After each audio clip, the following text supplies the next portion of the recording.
어머니 치매예요. 나를 미친년 취급하던 며느리의 추악한 실체. 1화. 어머니 치매 검사부터 받으세요. 내 집 털어가는 며느리. 저는 남들이 말하는 소위 태생부터 부자인 팔자 좋은 여자였습니다.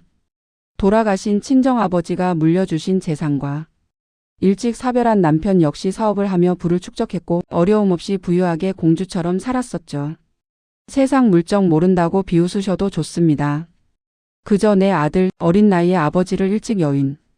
하나뿐인 우리 진우가 바르게만 잘 자라준다면 더 할 나위 없이 좋을 건 없었습니다. 아들이 제 인생의 전부니까요.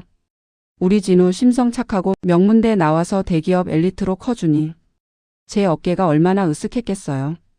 그런데 그놈의 사랑이 뭔지. 어느 날 진우가 결혼 상대로 데려온 그 아이 보경이는 처음 봤을 때부터 제 마음 한구석을 서늘하게 만들더군요. 어머니, 저 같이 가난한 집딸이 이렇게 과분한 남자의 사랑을 받아도 되는지 모르겠어요. 눈에 눈물을 그렁그렁 매달고 가녀린 손가락 끝이 미세하게 떨고 있더라고요. 아들은 옆에서 안절부절 못하며 엄마, 보경이 정말 착한 애야. 장인어른 병원비 대느라 자기 옷 한 벌 못 사고 공부도 제대로 못했대. 내가 행복하게 해주고 싶어. 라며 거들더군요. 그 모습에 마음이 약해진 게 제 인생 최대의 실수였습니다. 상견례 날 사돈댁 형편을 보니 가관도 아니었지만 내 아들이 죽고 못 산다니 저는 기꺼이 제 지갑을 열었습니다. 얘야, 강남에 있는 80평 아파트.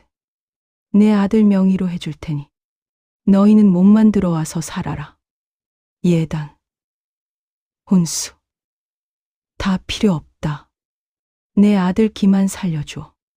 결혼 후 저는 아들 내외의 사생활을 존중한다며 분가시켜 따로 살게 했습니다. 가끔 며느리가 집에 초대한다고 해서 아들 집에 가게 되면 천사도 그런 천사가 없었어요. 제 무릎이 아프다고 하니 제 다리를 주무르고 반찬도 바리바리 종류별로 가득 만들어주고 어머니, 제가 자주자주 찾아뵐게요.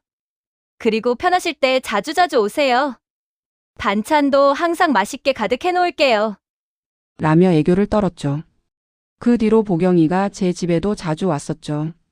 그런데 어느 날부터인가 제 드레스룸의 물건들이 하나둘씩 사라지기 시작했습니다. 분명 서랍 안쪽에 넣어두었던 한정판 에르메스 스카프가 보이지 않고 남편이 결혼 기념일 때 선물해준 다이아 팔찌도 보이지 않는 겁니다.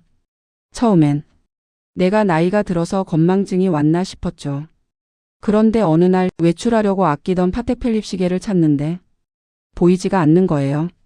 억 단위가 넘는 물건이라 가슴이 철렁 내려앉더군요.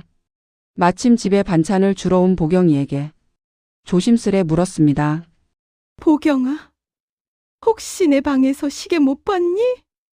금통에 다이아 박힌 거 말이다. 그러자 보경이가 눈을 동그랗게 뜨더니 제 손을 꼭 잡으며 걱정스러운 표정으로 말하더군요. 어머니, 혹시 치매 검사 한번 받아보셔야 하는 거 아니에요? 저번에 가방도 잃어버리셨다고 하시고 제가 진우 씨한테 말해서 유명한 신경과 예약 잡아둘게요. 요즘 부쩍 깜빡깜빡하시고 물건도 잃어버리시네요.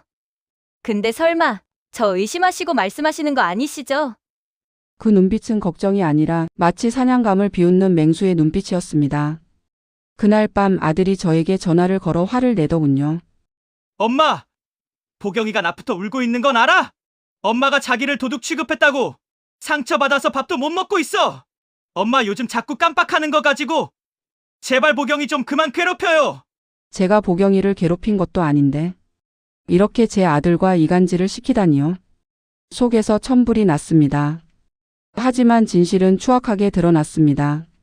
며느리 보경이가 제 치매 예방약을 챙겨주겠다며 매주 들르기 시작했는데 그 약을 먹으면 유독 잠이 쏟아지더라고요. 이상하다 싶어 며느리가 간 뒤 약통을 들고 약사에게 물어보니 강력한 수면제였습니다. 저는 우선 정신을 바짝 차리고 실력 좋은 탐정사무소에 의뢰해 보경이의 뒤를 밟게 하였습니다. 보경이가 도착한 곳은 강남의 어느 최고급 호스트바 앞이었습니다.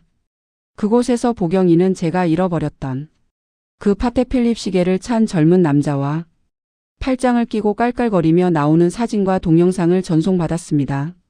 자기야, 이 시계 마음에 들어? 우리 이번 주말에 양양 갈까? 호텔 예약해놨어. 오, 역시 우리 공주님. 부자 시어머니가 눈치채면 어떡하려고 그래? 걱정 마. 그 노인네는 지금 지가 치매인 줄 알고 벌벌 떨고 있거든. 내가 약통에 강한 수면제 좀 섞어놨지. 아무것도 모르고 아주 잠만 잘 자. 거기다 남편도 내가 구워 삶아서 등신같이 모른다니깐. 저는 손이 부들부들 떨렸습니다. 당장 쫓아가서 저 여우 같은 년의 머리카락을 다 뽑아버리고 싶었지만 저는 숨을 크게 한번 들이마셨습니다. 여기서 터뜨리면 저들은 오해다 증거 있냐며 발뺌할 게 뻔하고 바보 같은 제 아들은 또 며느리 편을 들 게 뻔하니까요. 저는 사진과 동영상을 제 전담 변호사에게 보내놓고 전화를 걸었습니다. 김 변호사님. 저예요. 우리 진우 명의로 해준 강남 아파트랑 주식들. 그거 증여 취소할 방법. 당장 알아봐. 줘요.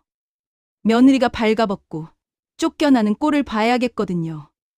저는 결심했습니다. 제 아들이 눈이 멀어 제 등에 칼을 꽂았다면 저는 그 칼을 뽑아 난도질해 줄 겁니다. 그런데 여러분, 제가 변호사와 상담을 마치고 집에 돌아왔을 때 거실 탁자 위에 놓인 서류 봉투를 보고 저는 그만 정신을 잃을 뻔했습니다. 그 봉투엔 제가 상상도 못했던 보경이의 또 다른 비밀이 들어 있었거든요. 보경이가 제 아들 진우에게 숨기고 있는 진짜 정체, 다음 화가 궁금하시다면 구독과 좋아요를 부탁드립니다.